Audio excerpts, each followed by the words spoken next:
वर्षों से कांग्रेस पार्टी के इस आई डू नॉट केयर रवैये से भारत का बहुत नुकसान हुआ है। एंड वर्स देन दैट, जब फाइनली कई सालों बाद ग्रेट निकोबार प्रोजेक्ट शुरू हुआ तो कांग्रेस नेता इसका भी विरोध करने लगे। और इस पूरे anti great Nicobar project movement के फ्लैग बियरर हैं जयराम रमेश।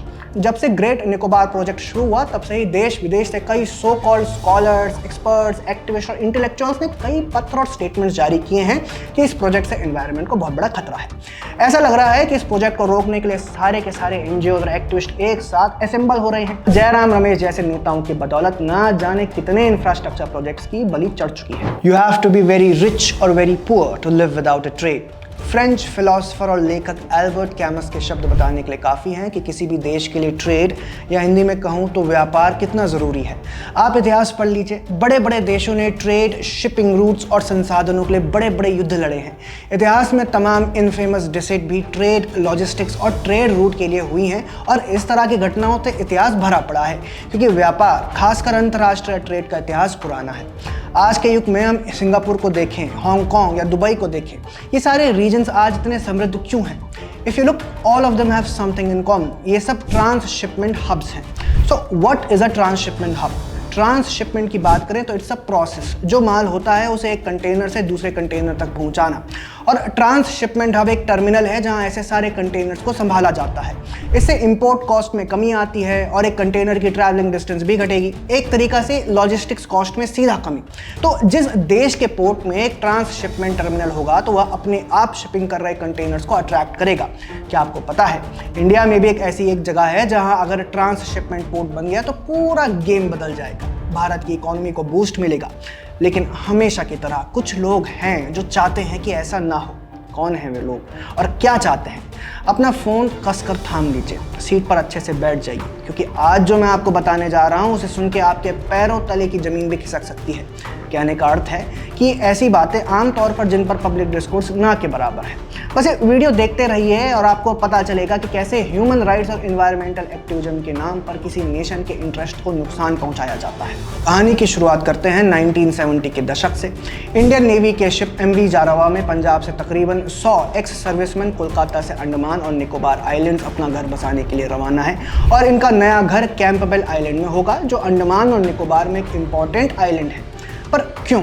ये निर्णय 1969 में तब प्रधानमंत्री इंदिरा गांधी ने पायलट रीसेटलमेंट प्रोग्राम के तहत लिया था। इसका जो मेन ऑब्जेक्टिव था वो ये था कि इस आइलैंड को सिक्योर करना। 1969 में म्यांमार से इंट्रूडर्स, स्मगलर्स और पोचर्स का खतरा यहाँ काफ़ी बढ़ गया था। इसलिए तब भारतीय PM ने यह फैसला लिया। कह सकते हैं कि नेशनल इंटरेस्ट में यह फैसला लिया गया। कट टू 2024, कांग्रेस नेता जयराम रमेश का ये ट्वीट देखिए, जिसमें वे बता रहे हैं कि ग्रेट निकोबार आइलैंड में 72,000 crore mega infrastructure project is a recipe for ecological and humanitarian disaster. आपको बता दूं, जयराम रमेश हमारे minister of environment and forest भी रह चुके हैं। मंत्री रहते हुए उनकी एक रेप्यूटेशन बन गई थी कि कई इंडस्ट्रियल प्रोजेक्ट्स को उनका मंत्रालय एनवायरमेंटल क्लियरेंस के नाम पर लटकाए रखता था। कई तरह के अड़ंगे लगाए जाते थे। अब मंत्रालय में तो नहीं है, लेकिन फिर भी इंपॉर्टेंट प्रोजेक्ट्स पर कंट्रोवर्सी खड़ी करने की पूरी कोशिश करते हैं जयराम रमेश जी। यहाँ पर जिस प्रोजेक्ट की हम बात कर रहे हैं वो है ग्रेट निकोबार प्रोजेक्ट। आइए सबसे पहले बात की जाए कि ये प्रोजेक्ट क्या है, क्यों हमारे लिए इंपॉर्टेंट है और कैसे गेम चेंजर साबित हो सकता है। देखिए, ये एक मेगा इंफ्रास्ट्रक्चर प्रोजेक्ट है। 70,000 करोड़ से ज़्यादा इसकी लागत है और ग्रेट निकोबार आइलैंड में ये बन रहा है। इस प्रोजेक्ट के तहत कई डेवलपमेंटल वर्क्स होंगे। यहाँ पर सबसे मेन इंफ्रास्ट्रक्चर प्रोजेक्ट जो होगा वो है international container transshipment terminal, basically एक पोर्ट। आपको बता दूं, ग्रेट निकोबार जो अंडमान और निकोबार आइलैंड्स का समूह है, उसका ये सदर्न मोस्ट सबसे आखिरी आइलैंड है। आइलैंड में ज़्यादा पॉपुलेशन नहीं है। 2 ट्राइब्स यहाँ पर पहले से हैं, निकोबारीज और शोम्पेन। एंड जो सबसे इंपॉर्टेंट चीज़ इस आइलैंड के बारे में है वो है इसकी लोकेशन। देखिए, ये आइलैंड इंडोनेशिया से केवल 90 किलोमीटर की दूरी पर है। साथ ही अगर ज्योग्राफिकली देखें तो ये स्ट्रेट ऑफ मालाका के वेस्टर्न एंट्रेंस पर लोकेटेड है। Now focus on Malacca street. अगर आपको पता नहीं है तो let me tell you, Malacca street is the world's busiest commercial crossing. दुनिया का लगभग 60% ग्लोबल मैरीटाइम ट्रेड का रास्ता यहीं से मिलता है। हर साल लगभग 90,000 शिप्स गुजरते हैं इस स्ट्रेट से। इसकी इंपॉर्टेंस इस बात से भी बढ़ जाती है कि ये शिपिंग रूट इंडियन ओशन और पैसिफिक ओशन को जोड़ता है। यही है एक रीजन कि जियोपॉलिटिकल एंगल से स्ट्रेट ऑफ मालाक्का बहुत जरूरी हो जाता है। Almost 80% of China's oil supply passes through the straight and इसीलिए चाइना कोशिश भी कर रहा है कि शायद इस रूट का कोई ऑल्टरनेटिव निकाला जाए।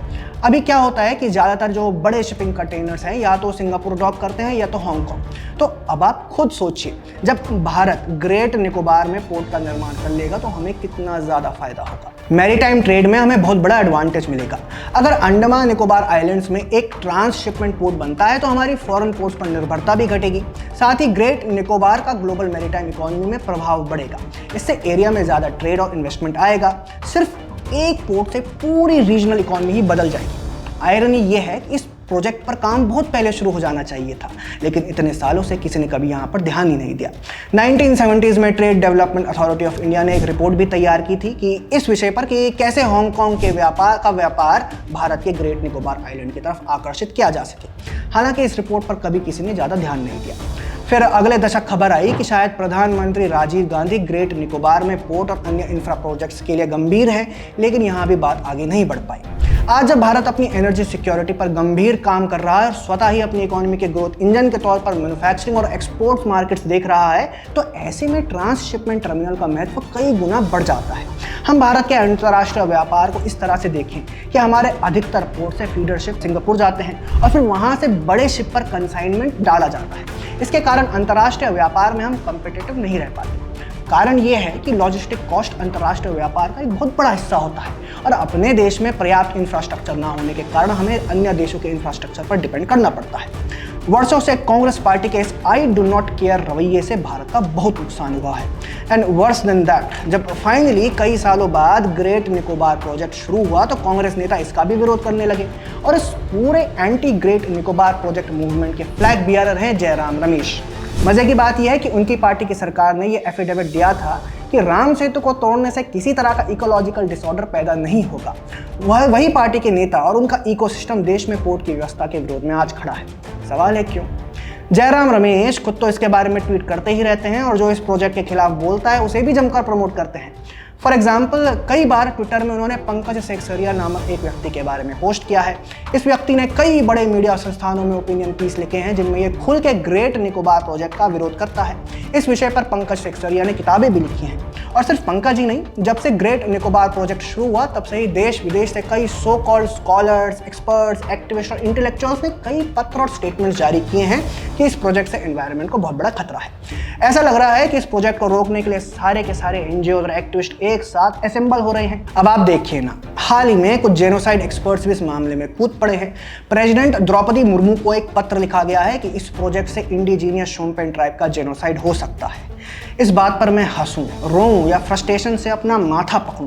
पहले तो कोई इन जेनोसाइड एक्सपर्ट्स को जेनोसाइड की डेफिनेशन समझाए। दूसरी बात, हाँ, एक ऐसा ट्राइब जिनका बाहरी दुनिया से ज़्यादा कॉन्टैक्ट नहीं रहा है, निश्चित है कि प्रॉब्लम्स आएंगी, कल्चर, बीमारियाँ वगैरह वगैरह, लेकिन इन सब के लिए प्लान्स बनेंगे। एक सस्टेनेबल सॉल्यूशन बनना चाहिए जिससे ना इकोलॉजी प्रभावित हो और ना ही डेवलपमेंट कॉम्प्रोमाइज़ हो। लेकिन लगता है कि लिबरल मंडली सिर्फ तभी संतुष्ट होगी जब पूरा प्रोजेक्ट कैंसिल हो जाएगा। मज़ेदार बात यह है कि जेनोसाइड एक्सपर्ट्स की इस लिस्ट में नंदिनी सुंदर का भी नाम शामिल है, जो दिल्ली स्कूल ऑफ इकोनॉमिक्स में सोशियोलॉजी पढ़ाती है।